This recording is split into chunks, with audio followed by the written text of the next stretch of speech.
Did you know that Arizona is home of Pluto? Hi, and welcome to AZ Unveiled, the place where I deep dive into all of Arizona's intriguing, spooky, and sometimes straight up weird history. I'm Emily, your resident obsessive researcher and space enthusiast. Today, we're talking about Arizona's place in the history of space exploration. But before I get too far into this, be sure to hit that like and subscribe button so you don't miss any of these exciting stories from Arizona's weird history. And while you're at it, hit that little notification bell so you can know the exact second a new video posts and be way cooler than all your friends. So, this episode is extra fun for me because something you may not know is that my degree is actually in astronomical and planetary science, which sounds really fancy and impressive, except that doing videos like these are really the only time that I actually get to use that degree. So, that makes all the time and money I spent getting it worthwhile. Now, I know when you think of space exploration and space discoveries, you probably think of states that are home to a NASA facility, and Arizona probably never even comes to mind. But actually, we have some pretty important contributions to space discovery right here in the Grand Canyon State. And this will be the first in a video series all about Arizona's place in space history. So first up, as I mentioned at the top of the video, is that Arizona is the home of Pluto. That's right, everybody's favorite dwarf planet was discovered here at the Lowell Observatory in Flagstaff. If you're not familiar with Arizona, Flagstaff is about 145 miles north of Phoenix, which is about a 2.5 hour drive, maybe 3 or so, depending on traffic and construction and road closures and how much time you get stuck on a freeway in the middle of nowhere. But anyway, back to Pluto.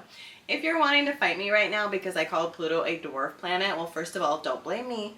Blame the International Astronomical Union. They're the ones who declassified Pluto from planetary status, not me. But as an aside, if you want me to get into the details of why that happened, what qualifies a planet as a planet, who to actually be mad at for demoting Pluto, etc., just let me know. I can make a quick separate video on that. It's not really part of Arizona history per se, but as I said, I never get to use my degree. So back to the Lowell Observatory. It was built by an American astronomer, Percival Lowell, in 1894. He was actually studying Mars at the time, hoping to find evidence of life there. Lowell had heard of Italian astronomer Giovanni Schiaparelli, please excuse my pronunciation, his discovery of canali on Mars referring to natural landforms called channels. However, this got mistranslated from Italian to English, so Lowell thought Schiaparelli had discovered canals, implying that an intelligent species had built an entire irrigation system on Mars. Lowell timed the building of his observatory with Mars opposition, meaning when Mars is on the direct opposite side of Earth from the Sun. More importantly, in this instance, it's also when Mars would be closest to Earth and Lowell could get the best look at it. And he chose Flagstaff as the location for his observatory because Flagstaff's high altitude meant less atmosphere to interfere with his viewing, and the remote location meant less light pollution. In his observations, Lowell was convinced that he had found canals on Mars. He made detailed sketches of his observations, went on a whole lecture series, and even wrote 3 books on the topic. There was just one problem though. No other astronomers could find evidence of these canals, at all. And then these same discrepancies occurred again when Lowell mapped the surface of Venus. Eventually, it was determined that likely the canals he was seeing were due to an optical illusion created by his own telescope. Lowell's hypotheses didn't stop at the inner solar system, though. Around 1903, Lowell hypothesized the existence of a 9th planet based on wobbles in the orbits of Neptune and Uranus. In fact, Neptune was discovered due to irregularities in the orbit of Uranus about 60 years earlier. So, Lowell was determined to find another planet in the same way. He called it Planet X. He led a team of human calculators to calculate the approximate location of the hypothesized planet and had the observatory working overtime, taking images of the same section of sky at different time intervals, looking for any movement between the images that may indicate a planet. Sadly, Percival Lowell would not live to see the discovery of his fabled Planet X. On November 12th of 1916, he died of a cerebral hemorrhage at the age of 61. But the search did not stop there.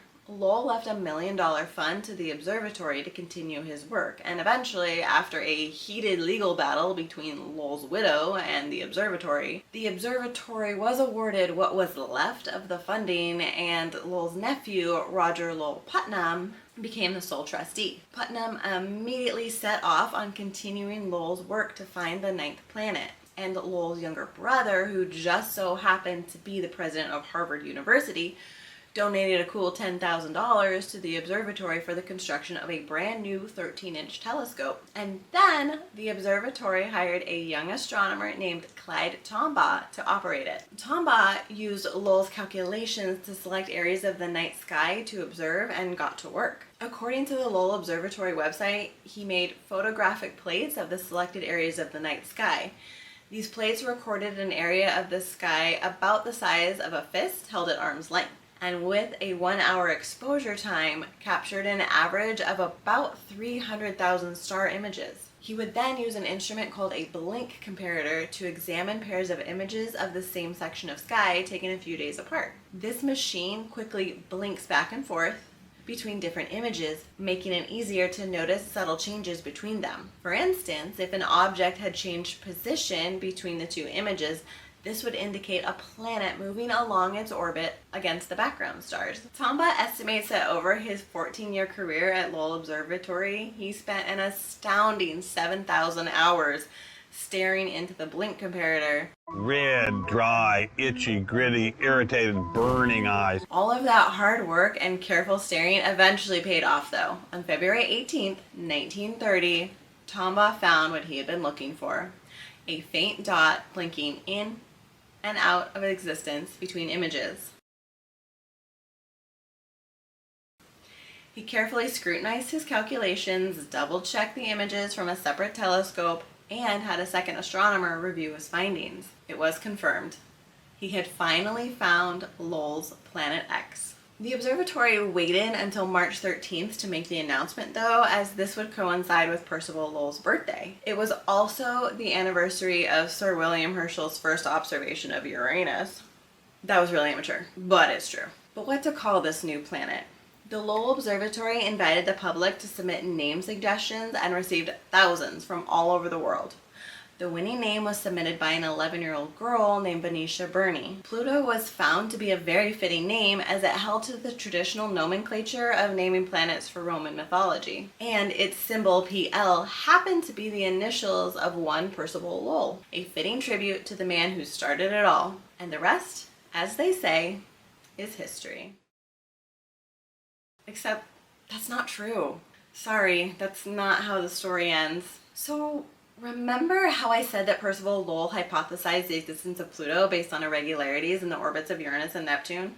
And that basically kicked off this entire saga? Well, as it turns out, shortly after the announcement of Pluto's discovery, other astronomers began to point out that Pluto wasn't even big enough to account for the irregularities in Uranus and Neptune's orbit. So then, we were back at square one? What was causing the wobbles? The mystery continued until June 22nd, 1978, when astronomers James Christie and Robert Harrington discovered Pluto had a moon. This discovery was also made in Flagstaff, by the way, although at a different observatory, so that's another point for Arizona on the important space discovery scorecard. Pluto's moon, which was named Charon, is half the size of Pluto, thus accounting for the size discrepancy and explaining the irregularities in Uranus and Neptune's orbit. Mystery solved! Great work, everybody. We did it. Let's go home. Wait, hold on, come back. This is really awkward. That didn't fix it. It turns out that even combined, Pluto and Charon still aren't large enough to account for the orbit wobbles. Back to the drawing board. So in 1982, the Voyager 2 probe passed by Neptune and was able to take more accurate measurements of it. It turns out there never were any irregularities in its orbit. The earlier measurements were just miscalculated. So Lowell's calculations of a nearby planet were actually a complete coincidence. A happy accident, if you will. Lowell Observatory still houses the telescope that Tombaugh used to discover Pluto, and you can visit it Wednesdays through Sundays. They also have a Story of Pluto tour and a Journey to Pluto show that you can attend. And if you want even more Pluto fun, Lowell hosts the I Heart Pluto Festival every year, the weekend near February 18th.